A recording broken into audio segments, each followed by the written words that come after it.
Hello. The authorized representative for Hackle is here. Please turn your camera on, please. Okay, I have to access it, so it might kick me out. So I'm gonna do it now. That's fine. Okay. I know I denied the motion to set aside the default judgment back on August 21st. Defendant failed to appear. Correct. Defendant's motion to seek leave of court is denied.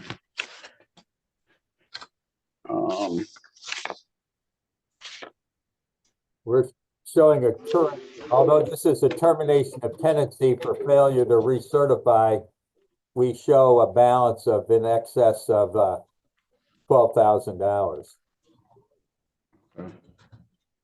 Ms. Hackle, state your name for the record. I am the authorized representative for Alicia Hackle. I don't see your face. I'm sorry. I see your hat. Let me see your face. Oh, okay, I'm here. The camera's pointing at the top of your head. I can't see your face. All right. Mr. Hu, go ahead. Yeah, thank you, Your Honor. A judgment was entered, a motion was denied, trying to set aside the judgment. Plaintiff is seeking a order of eviction for termination of tenancy. No payment has been made since March of 2024. We would ask that a writ be issued. So the writ will issue and execute immediately. Thank you, Your Honor. I would like to say there's been a defective order of process. I never received. Yeah. What's your name? I never received the order of process for court today. I went down to the court today and she gave me the documents for court today. There's also isn't a sign off by a judge on the document sheet that she explained to me that the judge didn't even sign the documents. I also never received a motion in the mail. Well, this is an application. There is an application for eviction. Yeah, there's an issuance for a writ here. I've actually never received that so that I could formally respond to it. All right, so let me make a record. Give me 1 second. Yeah, there should be some proof of service in the files for the case. Well, hold on 1 second. 1 second. You were served with the summons and complaint. It was posted on the address by Chief Officer, Court Officer Juan Polanco. I believe he did it on July 20th, 2024. And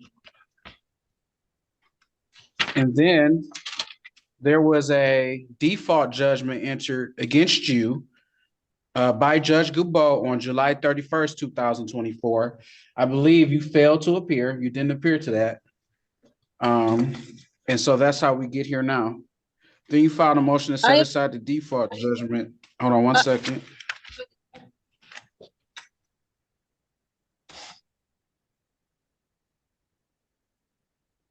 And you did not appear to the default judgment. So yeah, the writ in issue. So you've been advised of court and you failed to appear twice. Like I'm not understanding what's going on. Actually, so all my documents. I've given all my documents. There was a judgment issued against me. And it was denied. But and then after that, I hadn't received anything back for the case until I'm in court today about something that I had gotten no prior. Welcome back, legal thrill seekers. And buckle in because today's lineup is pure courtroom chaos. We've got not one, not two, but three sovereign citizens trying their absolute best to outsmart the judicial system. And spoiler alert, it doesn't end well for any of them. First up, we've got the authorized representative, a sovereign squatter who's about to find out that property law doesn't care about your self-declared title. Next, a returning right-to-travel warrior who starts off quoting the Constitution like a sermon and ends up surrendering faster than you can say, $50 fine. And finally, a masterclass in judicial shutdown, where a judge takes a sovereign citizen apart with calm precision. Documents before I came to court today. I literally didn't receive any motion for issuance for a writ until today when I went to the court to get the papers. I didn't receive this by mail at all, so that I would have been able to respond to it before now. Your Honor, I think I've I missed heard any your, case. I have not missed any court dates. Your Honor, I heard your ruling. Thank you very much. All right. Thank you. We're all set. Have a good day. You too. Thank you. And here we go. The authorized representative era begins. Notice how she avoids saying, I am Alicia Hackle, and instead insists she's just representing her? Classic sovereign citizen tactic. They believe that by separating their flesh and blood person from their legal fiction, they can dodge accountability. It's like claiming your Netflix account owes the rent, not you. But here's the kicker. The judge already denied her motion to set aside the default judgment, meaning legally, this hearing is just a formality before eviction. Yet she's still arguing like she's about to win the case on a technicality. You were not interested in court-appointed counsel, which is fine. So basically, at this point in time, it's a pretrial. So I would set you up with a breakout room with the prosecutor to see, what their, if they have any offers or what their story is. I just want to make sure when you go in there, like you don't have an attorney with you and they're the attorney on the other side. They may give you an offer that you like, and that's fine. But I just want to make sure that that at any point in time, if you don't like the way the conversation is heading, if you change your mind and you do want to come back and ask for an attorney, just come back and let me know. Okay. Okay. Before I get into the breakout room, Your Honor, I do want to address we are in the pretrial stage, and in the arraignment stage, I was entered a plea involuntarily. So I would love to have an ample amount of time to draw a meaningful defense. If anything, there was some questionable things that the last judge Effective order of process. That phrase sounds official, right? That's because sovereign citizens love sprinkling legal jargon like confetti. Affidavit of truth, UCC filings, defective process. But in reality, these terms have no legal power unless backed by actual law or procedure. What's really happening is she's trying to reframe the entire eviction as invalid. But once a default judgment is entered, the court has already ruled. You can't just say, I never got the papers, after skipping multi-IPL hearings. It's like missing your flight and arguing that the plane took off. That I haven't found at all as far as a statutory jurisdiction, but I would like to have time to draw a meaningful defense as well. Okay, so do you not want to meet with the prosecutor then? Well, I don't think it's completely prudent right now, simply because we haven't technically went past the arraignment stage of this process. I feel as if my due process has been violated. Fifth and 14th Amendment. I didn't enter a plea, and here we are in pretrial. So I would like to kind of digress a little bit and have at least enough time to develop a meaningful defense. Okay, I guess I'm a little confused. So you had an arraignment date, and Yes. at that arraignment date, did you refuse to enter? Did you refuse to enter a plea? Because that's the time where a plea of some sort has to be entered. So at that point in time, did you, of your own volition, say, I'm not saying anything at all? Well, that wasn't totally the case, but I didn't have understanding of. And this is where the judge completely dismantles her excuse. He walks through the entire timeline. Service by court officer, posting on the property, and multiple no-shows. That's called due process, and it's all documented. Once the court has proof of service, your I never got it defense goes out the window. Watch how calm he stays while explaining this for the 10th time today. Because judges in these cases know what's coming. The inevitable sovereign meltdown. So how did you know how to even zoom in and get here? Say that again, Your Honor. How did you know, like for the arraignment, like so oftentimes when there's an arraignment that happens when someone's been arrested and they're sitting in custody, okay, or if they've received a ticket or some sort of notification. So you just said to me that you didn't even know what court you were in. So I just want to know, like, how did you know how to get here? How did you know how to zoom in? Because the Oh, Zoom no, no. information contains all of our like what court it is, what magistrate, like all of that's contained in there. So I just how did you Right. know otherwise?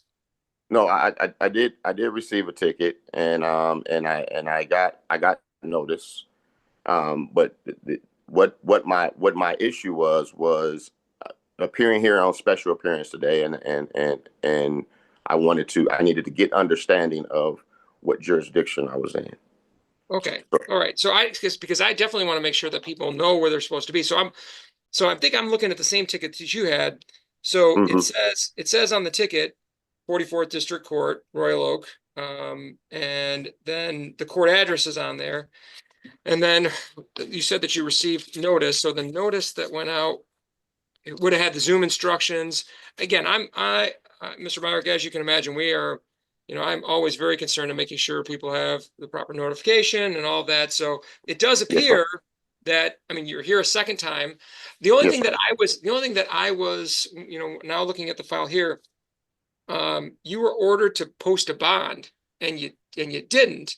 Now, that was, I'm reading the notes here. It says there was a bond of 1,000 cash surety, no 10%. So $1,000 bond was expected to be paid within 48. And there it is. Game over. She tries to argue, but the judge doesn't even flinch. The eviction stands, the paperwork's in order, and the only thing left to move is her furniture. This entire exchange highlights one of the biggest sovereign citizen myths, that by rejecting the court's authority, you can somehow escape its rulings. In reality, refusing to recognize jurisdiction doesn't make it disappear. It just makes the judge less patient. Question for you guys. Do you think these authorized reps actually believe their own rhetoric, or are they just buying time to avoid eviction? Hours. Now, Mr. Meyer, we're here today. You showed up on time. So one of the reasons that a bond is ordered is, one, for the safety of the community, and two, to a secure appearance. Well, you come here a second time, and so I am very comfortable that you are going to continue to show up. So I, at the very least, for you, Mr. Myrick, today, as long as you continue to abide by the expectation that you'll show up, and you have twice now, I'm going to actually amend that bond. So that even though you were supposed to do Thank it you, within Your 40 hours and you didn't, okay, the fact that you showed up here again, at least to me, is enough evidence to suggest that I can count on your appearance going forward. Next up, Mr. Myrick, a returning champion of the right to travel defense. If you've seen his earlier appearance, you'll remember he argued that driver's licenses were unconstitutional. Spoiler, that didn't go well either. This time, he's back. But something's changed. Listen closely. Instead of legal buzzwords like, "I'm a free man on the land," he's now trying to sound procedural, asking for meaningful defense time. Translation?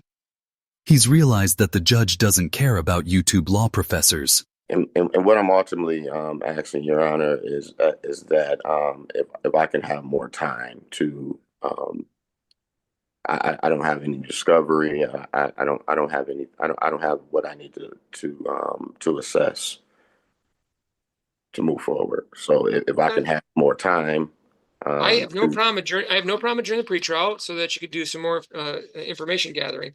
yes, sir. Just to let you know, Mr. Myrick, again, like our court, as you can imagine, with 69675 Woodward, we have a lot of traffic misdemeanors that come through this court. And one of our signature programs that we've been doing for the last 8 years is, trying to really help people, because I would imagine that you pay attention to the challenges of the Metro Detroit area and public transportation issues and people's ability to get around, and how many people over time have got themselves in the cycle of they have to drive, but they pick up a ticket and they can't pay that ticket, so their license gets suspended and they get stuck in the cycle forever and ever and ever. Okay.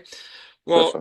in our Operation Drive program, what we've done over the last, now we're in in the last 8 to 10 years. We're keeping stats since March of 2016. So in the last 9 years, we're over 1,700 licenses restored. So like that's something that we try to do, is make sure that we inform, educate, get people the information that they need, which Mr. Myrick, you could probably imagine, for years and years, the court system hasn't been great about letting people know even where to start, how to get their license. So Yes, in sir. the meantime, while you're doing your investigation, I at least want to let you know what's on your record so that you can at least know, because some people don't even know like where to start, how to go, or what to Yes, sir. do. And And I greatly appreciate you. the law has changed in a significant way. It used to be that every single little ticket that you'd get would suspend your license. Now it's only a couple tickets here and there that do that. So I'm very honored, Your Honor, to be in your courtroom. I think you're the one that I've heard so much good news about, goodwill and good-hearted judge that assists. Only about evidence and process. But don't get too hopeful. He's still trying to debate jurisdiction with someone who literally is the is his peak sovereign confusion. Myrick claims he didn't understand which court he was in, criminal or civil, as if that somehow voids his case. But here's the funny part, the ticket itself